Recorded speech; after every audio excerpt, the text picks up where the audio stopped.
Marcos Durán, otro episodio más de Sin Contexto, y en esta ocasión tenemos un invitado muy especial.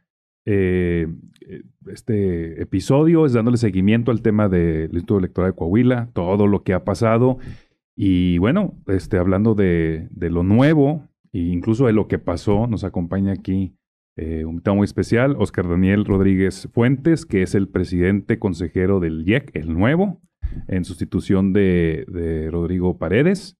Y bienvenido. Muchas gracias, Marco. Muchas gracias, Enrique, por la invitación. La verdad que estoy muy contento de estar aquí con ustedes, compartiendo este espacio. Gracias, Óscar. Bienvenido. Pues, Óscar, aquí estás, por no azares del destino, porque no le llamaría así, porque hay quien se lo forja y toma las decisiones para que le vaya mal, pero aquí estás en sustitución de un personaje que se fue, que desde mi punto de vista creó una destrucción institucional muy fuerte de un organismo que tiene que dar muchísima certidumbre y transparencia a la ciudadanía. Pero bueno, finalmente ya se fue esa persona. Aquí estás. Te deseamos lo mejor. En este encargo vienen responsabilidades muy fuertes, inmediatamente ya a la vuelta de la esquina, y bienvenido al podcast. Ahora sí que estás en tu casa. Óscar, muchas gracias.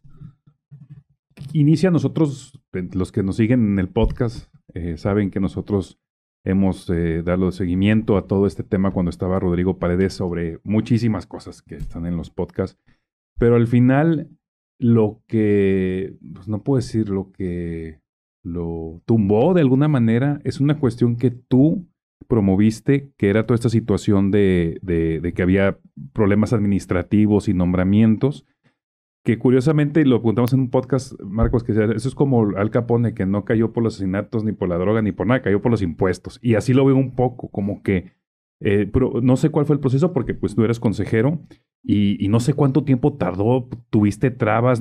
Yo tengo mucha duda de cómo es ese camino o cómo pasó, porque lo que hiciste no en todo México, no muchos presidentes han sido removidos, me explico, pero fue mucho destituidos, pero tú hiciste todo un proceso. No sé cómo inició toda esta situación. Mira, la verdad es que, bueno, yo soy partidario de no negar lo que sucedió. Creo que es importante siempre tener muy claro, y lo he dicho así. No sé si ustedes sabrán, pero en Inglaterra, cuando cae Carlos I, que es el rey de Inglaterra, el primer rey al que le cortan la cabeza, se quedó una pintura sobre ese tema, y esta pintura es un hito constitucional porque justamente le recuerda a todas las personas que tienen poder que el poder no es absoluto y que el poder tiene que estar limitado, ¿verdad? Y no es eterno, efectivamente. Y esta cosa hay que tenerla muy claro, porque todo lo que hagamos en nuestro ámbito público tiene que ser conforme al principio de estricta legalidad, apegarnos al derecho. Sí, creo que es una cuestión que luego dicen, es que me lo han dicho, tú lo hiciste para quedarte tú. No era una cosa que yo tuviera pensado desde antes, ni tenía yo pensado que esto fuera a suceder como sucedió, como se dieron las cosas. La verdad de todos los temas, yo durante mucho tiempo había cosas que la presidencia anterior consideraba yo que eran cuestionables desde el punto de vista de la legalidad. Y se lo hice ver en el tú por tú, en las mesas de consejería, se lo hice ver a través de oficios, que luego me contestaba que pues lo estaba yo acosando con mis oficios, pero de alguna u otra forma todas estas cuestiones que no se pudieron arreglar en la mesa de negociación por la cerrazón, desde mi perspectiva, que había a resolver estos problemas. Uno de los casos es justamente el nombramiento indebido de una persona en la coordinación de urnas electrónicas. Y bueno, yo ahí sí fui muy estricto con eso, porque nos pasó una situación muy complicada donde pues las urnas que íbamos a utilizar no las pudimos utilizar justamente porque no tuvieron en ese momento la garantía, siendo que el IEC había sido pues una de las instituciones que había impulsado más fuertemente el uso de urnas electrónicas. Ese es un tema de los cuales en la remoción se dio cuenta, y creo que esa era una de las situaciones. El uso de recursos humanos del instituto para cuestiones personales también fue un tema que por ahí también tuvimos que denunciar, justamente porque era esta parte. Entonces, esto de la denuncia se dio ya en un contexto donde ya no había como acceso al diálogo adentro. Entonces ya no veíamos otra opción más que pues hacer la Contraloría por su parte y en el caso de la Consejería hacer las denuncias correspondientes justo porque nos estaba generando muchos conflictos. Teníamos ahí personal que había sido nombrado en contravención con las normas generales en contra del manual de organización y creímos que era necesario pues poner un alto. Pero incluso en ese momento cuando estuvieron las denuncias, la actitud pues fue temeraria, incluso fue de esto no va a pasar y bueno, al final de cuentas creo que eso también pues fue un poco complicado. Eso pues es lo que ¿Y la presentas a México al INE? ¿Y en cuánto tiempo pasó? ¿O cómo lo revisan? Sí, se presenta aquí en el INE de aquí de Coahuila. El órgano interno de control, supongo. El órgano interno presentó porque bueno, también ahí en alguna situación nos acusaron de estar en conjunto, la verdad es que no. Lo hicimos en diferentes momentos y bajo diferentes ópticas. En realidad, algunas cosas se parecían por lo que está sucediendo, pero pues no fue como ningún tipo, como se ha dicho y como dijeron en algún momento el propio expresidente, que estábamos coordinados. La verdad es que pues eran cosas que veíamos y que teníamos que, en el ámbito de nuestras competencias, denunciar. Y era necesario, porque si no, entonces tendríamos algunas situaciones problemáticas. Esto, digamos, derivó en una queja fundada. Tardó más de un año, eso sí. Ok, más de un año. Tardó más de un año en resolverse justamente porque pues se tenían que recopilar pruebas. Fueron varios ¿Y quién asuntos. investiga? ¿De México o o sea, mandan a alguien y checan? En este caso, la unidad técnica de la contencioso electoral es la que se encarga de investigar los asuntos relacionados con este tipo de temas y justamente en eso fue donde ellos deciden. Ellos hacen la investigación, lo suben al Consejo General y el Consejo General pues declara fundadas o infundadas, en este caso declaró fundadas las denuncias y por lo tanto pues procedió al procedimiento de remoción. La verdad es que, bueno, aquí lo dijimos, hicimos un podcast cuando destituyeron a este tipo, a Rodrigo Paredes. Debe ser muy vergonzoso a tu hoja de vida que te destituya, pero bueno, ya se fue y a mí me preocupa como ciudadano coahuilense que voto aquí, que tengo mi credencial de elector aquí, la destrucción institucional que ha dejado y que en 5 meses tienes, Oscar, un proceso electoral completamente atípico. No hay una experiencia tampoco. No solo para México, sino para el mundo, casi. Y que vamos a estar eligiendo a jueces y magistrados estatales en una jornada y en esa misma jornada a federales. Asumo que eso lo organiza el Instituto Nacional Electoral. Tú organizarás, tú y todo el Consejo General y el equipo del Instituto Electoral de Coahuila, la elección de jueces y magistrados, y ya lo tienes encima. Sí, justamente es una parte importante y que bueno que lo mencionan en este punto. Es una elección inédita, es una elección de una reforma constitucional que, bueno, ha cambiado completamente el sistema que teníamos respecto al Poder Judicial. Tenemos ahora un sistema en el cual vamos a elegir a los jueces, juezas, magistrados. Y bueno, esta parte nos implica pues muchos cambios constitucionales, algunas cuestiones legales que se han movido, que se han cambiado, pero fíjate que en eso yo quiero ser muy claro, tenemos una expertise técnica en el Instituto Electoral, hay gente muy valiosa en el Instituto Electoral que lleva muchos años trabajando y la verdad es que a mí me impresiona el nivel de conocimiento que tienen nuestras trabajadoras y nuestros trabajadores. La verdad es que a mí me da mucha seguridad el hecho de que las personas que trabajan en el instituto y los consejeros y consejeras que en este momento también acompañan este proceso electoral tienen bastante experiencia y creo que las cosas han salido y han salido bien. Hoy justamente acabamos de tener una sesión de la Comisión Especial para el Proceso Judicial y en este sentido acabamos de aprobar el reglamento que nos va a normar ciertos temas. Tenemos también ya el tema de cómo vamos a dar a conocer el sistema Conóceles de los jueces y juezas. Estamos también ya listos para ver cómo vamos a votar en el proceso. Tenemos unas directrices muy claras en la ley. En Coahuila va a ser muy fácil porque va a ser, digamos, el sistema de planillas. Entonces esto nos facilita mucho la parte de votar.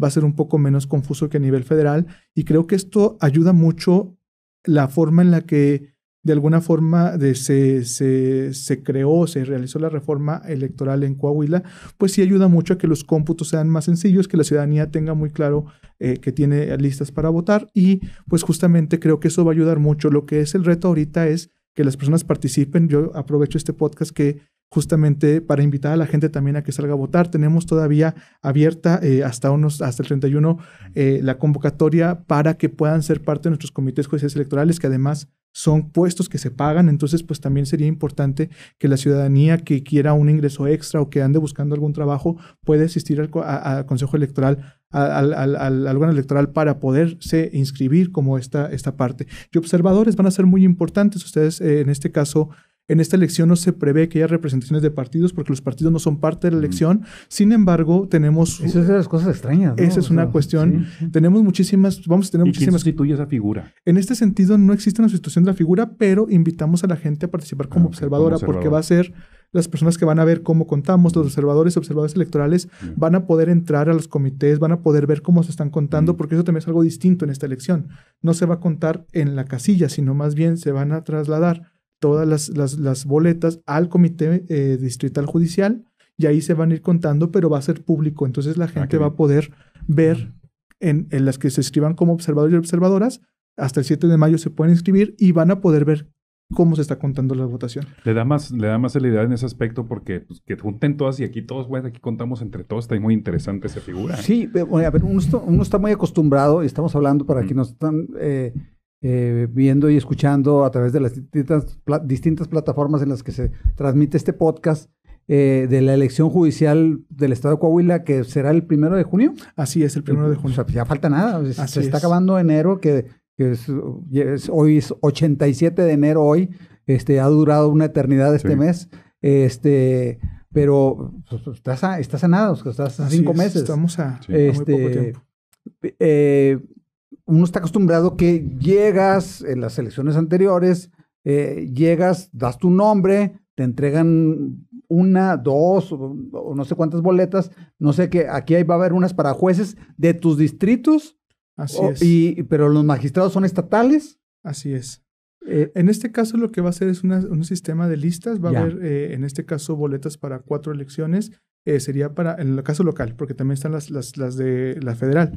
En este caso estaríamos hablando de una boleta para las magistraturas del Tribunal Superior de Justicia, una boleta para las magistraturas de los tribunales distritales, una boleta para los de magistrados y magistradas de disciplina judicial. Y del tribunal, es el nuevo, ¿verdad? Del Tribunal de Disciplina Judicial, que es el que va a hacer las veces del Consejo de la Judicatura. Así es. Y también estaremos una boleta más con los cargos a elegir de jueces y juezas. Entonces sería básicamente, ese es el modelo que se está previendo. Estamos previendo que en este caso pues la votación sea un poco más sencilla porque es un sistema de listas con una planilla como tal. Y entonces eso creo que nos va a facilitar el hecho de que las personas puedan votar de manera rápida, al menos en lo que toca a la elección local. Está limitado, por ejemplo, que hagan campaña y de repente un juez le mete todo el billete panorámico, radio, o sea, está limitado de cuánto ustedes tienen una verificadora para ello. Sí, en este caso, la parte de la fiscalización de los recursos le corresponde al INE. Tenemos ahí, ustedes recordarán que como el sistema electoral nacional tiene competencias definidas, en el caso de fiscalización, eso lo tiene que hacer el Instituto Nacional Electoral. Sin embargo, bueno, lo que se va a permitir, por ejemplo, van a ser foros, debates, que las personas tengan, digamos, el espacio para que puedan dar sus propuestas en esta materia. No obstante, pues sí, tendríamos en ese sentido la fiscalización sí le tocaría a la Institución Nacional. Oscar, mencionas eso de la fiscalización. Eso es para contar los que se anunciaron, pero o que tuvieron spots, pero ¿van a poder tener spots jueces, juezas, magistrados, magistradas? Tenemos un sistema de también, hay que decirlo, todos a través de ustedes. Muy acotado. Eso lo entiendo, sí. Van a ser spots, en este caso genéricos, para las funciones de los jueces, juezas, magistradas, magistrados. Pero sin nombres. Así es, justamente porque la cantidad de candidaturas que va a haber pues es bastante amplia, y entonces si dividimos el tiempo de radio y televisión, por ejemplo, que se tiene, pues no le quedaría casi nada. Entonces ahí también hay previsiones para redes sociales, eso lo van a también se va a fiscalizar. Sin embargo, bueno, es lo que tenemos ahorita. Estamos previendo también la cuestión de debates. La ley nos permite hacerlos virtuales también porque es un gran número de candidaturas. De hecho, estamos previendo... ¿Cuántos candidatos va a haber y candidatas? Bueno, pues es que ahí tendría que ver la lista de personas asumiendo ojo de buen cubero. Por lo menos ahorita Hay para cargos de 90 jueces, juezas. ¿Cuántas posiciones hay? O sea, Sí, ¿cuántos de 110, jueces? por ejemplo, son 90 los que se van a elegir. O sea, Ahí tendremos que la lista. cuestión de 3 por 1, digamos. Por ejemplo, ahí tendría que ser una cuestión que nos va a determinar el comité de evaluación. Cuántas son las personas que son idóneas para esto, y la lista la va a armar los comités de evaluación de los poderes. Entonces, pero sí, estamos previendo por lo menos alrededor de 10 millones de boletas. Eso es una cantidad. 10 millones de boletas aquí en Coahuila. Así es. ¿Y cuál es 10 a una elección normal. A ver, Sí, así es. Sí. ¿Y cuál es el número normal de boletas? 2 millones. Es lo que te digo, o sea, que normalmente son 2 millones. Sí, depende de la elección, de 2 a 4 Ajá. millones es lo que hemos utilizado en las elecciones ordinarias. Sin embargo, pues aquí se multiplica por el número de cargos que se van a elegir. O sea, es una elección, incluso porque le decían, bueno, Poder Judicial, más difícil que una elección a gobernador, presidente y todo junto aquí. Sí, justo. Más difícil la elección. Justo tiene esta bueno, parte. pues esto está muy interesante, y pues ahora sí que te sacaste la rifa del tigre, pues, en una elección en la que se pone en el aparador todo el sistema de justicia, y si la reforma va a tener éxito o no. Por lo pronto, Sí, claro. para poder elegirlos, ya no sabremos del desempeño, eso ya será responsabilidad de quien sea elegido. Pues se va a poner a prueba el 1 de junio, y luego va a haber un PREP para eso. En este caso no se considera la norma tener un PREP. Sin embargo, pues estamos viendo por parte de dar publicidad en los cómputos. Estamos ¿Cómo ahí vas a saber viendo. yo quién ganó inmediatamente, o en la noche yo cómo vas a saber quién ganó de los jueces, el que voté ganó o no ganó, el magistrado por el que yo voté resultó triunfador o no? ¿Cómo Sí, me voy a enterar? Justo en este tema estamos previendo la posibilidad de dar la información pública de la manera. Estamos viendo, ahí estamos consultando todavía las posibilidades en el Instituto Nacional Electoral, porque justamente como son cosas que no se prevén en la norma, tendríamos que preverlas por lineamiento. Entonces la Comisión Judicial Electoral está ahorita trabajando en un sistema que pudiera apoyarnos con la falta de ese PREP. Nosotros estamos pensando en sí dar los resultados lo antes posible. Sin embargo, bueno, eso lo definirá la Comisión Judicial respecto de, con base en la información que tengamos, de hasta qué posibilidad nos van a permitir de hacer algún sistema en ese sentido. Entonces, está en veremos. Sin embargo, pues tendremos los datos ciertos en su momento.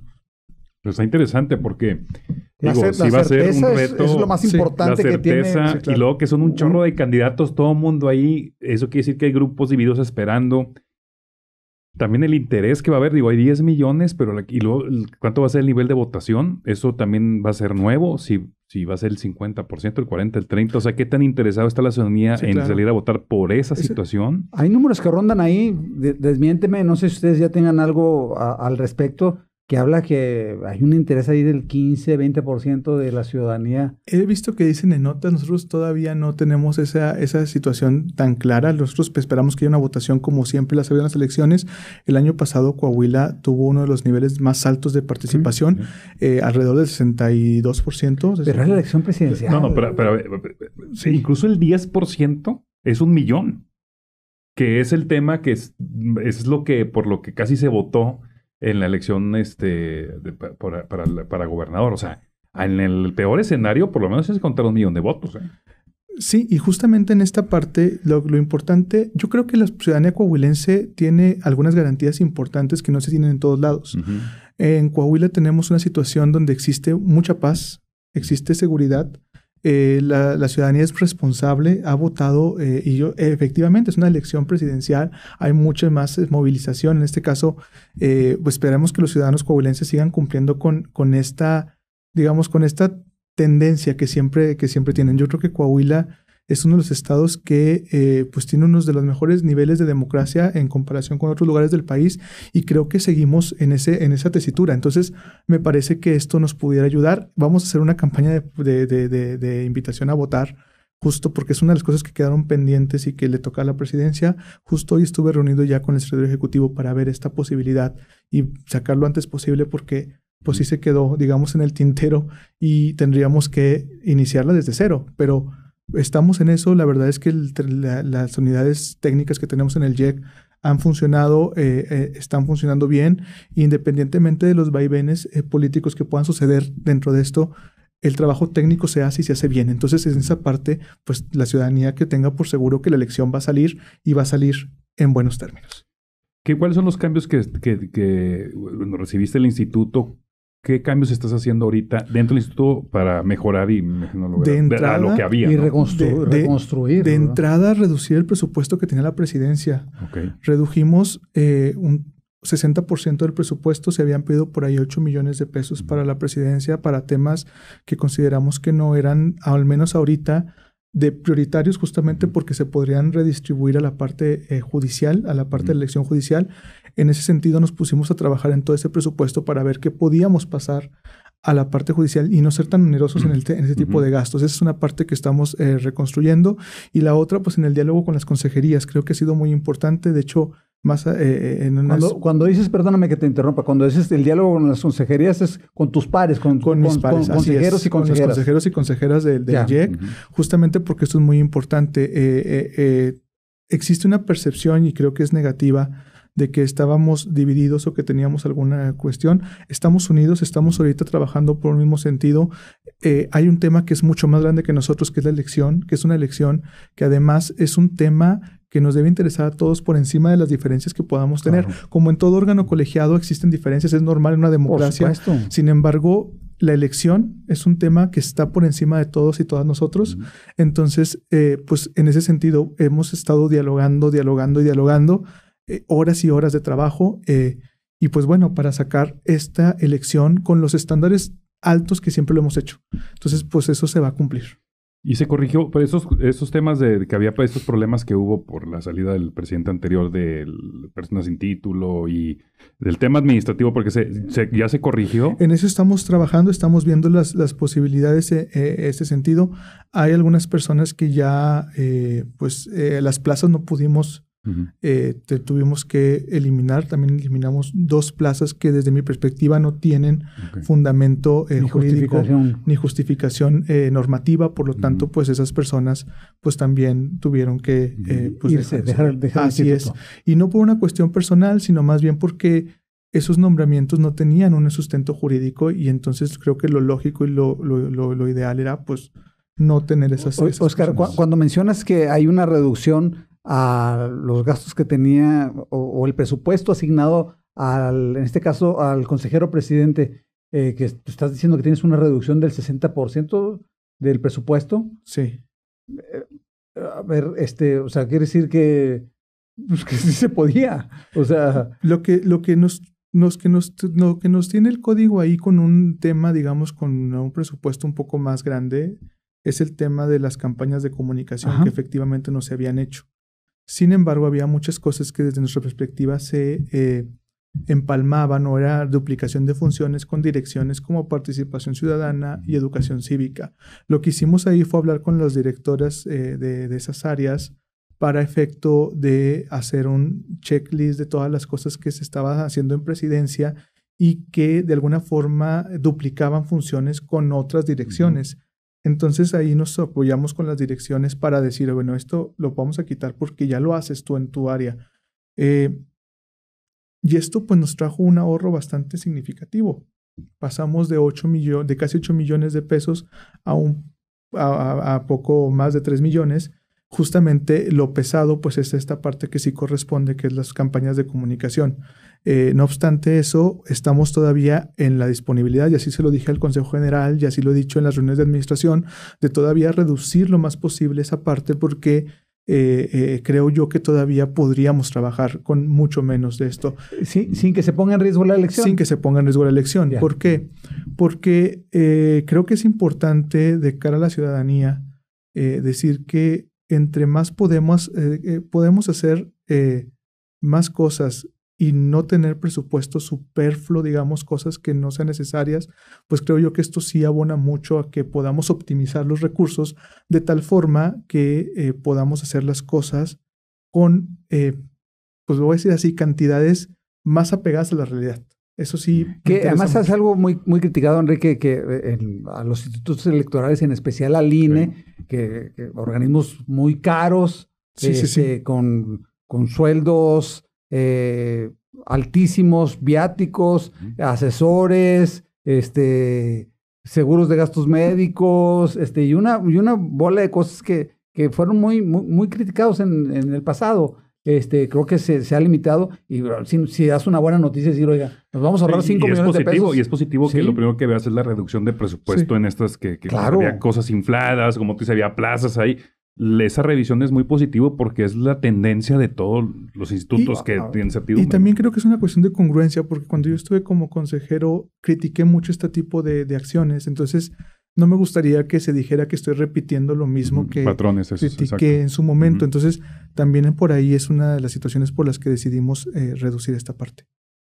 Pues, Oscar, pues te agradecemos mucho tu tiempo. Yo creo que es muy valioso para quienes nos ven, nos escuchan en este podcast, saber que hay certidumbre para la elección judicial, que están preparados, que a pesar de que han tenido tiempos turbulentos al interior del Consejo General del Instituto Electoral de Coahuila, hay unidad entre los consejeros, que lo que estaba mal ya se fue, y que nosotros, Enrique y yo, somos apasionados de lo que viene, del futuro, y la certidumbre de saber que la elección judicial, no sé si es el nombre correcto, pero está asegurada y en buenos términos.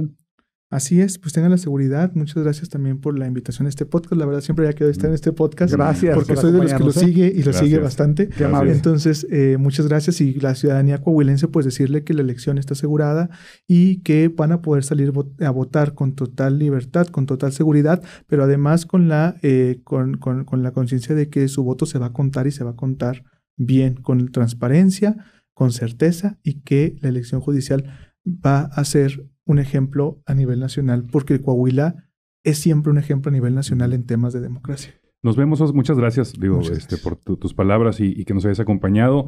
Nos vemos acabando la elección aquí, Oscar, para que nos platiques todo, porque es muy interesante que es la primera vez que se lleva esto, cuáles serán tus percepciones de presidente, y será interesante ver después de la elección cómo funciona. Muchas gracias. Ahí se me va. Muchas gracias. Es un poquito más de Sin Contexto. Oscar, Marcos. Gracias, Oscar. Muchísimas y a quienes ven, nos escuchan, suscríbanse por favor, denle clic a la campanita para que pueda llegar a ustedes y les avise de nuevos contenidos que estaremos aquí publicando. Gracias, Oscar. Gracias.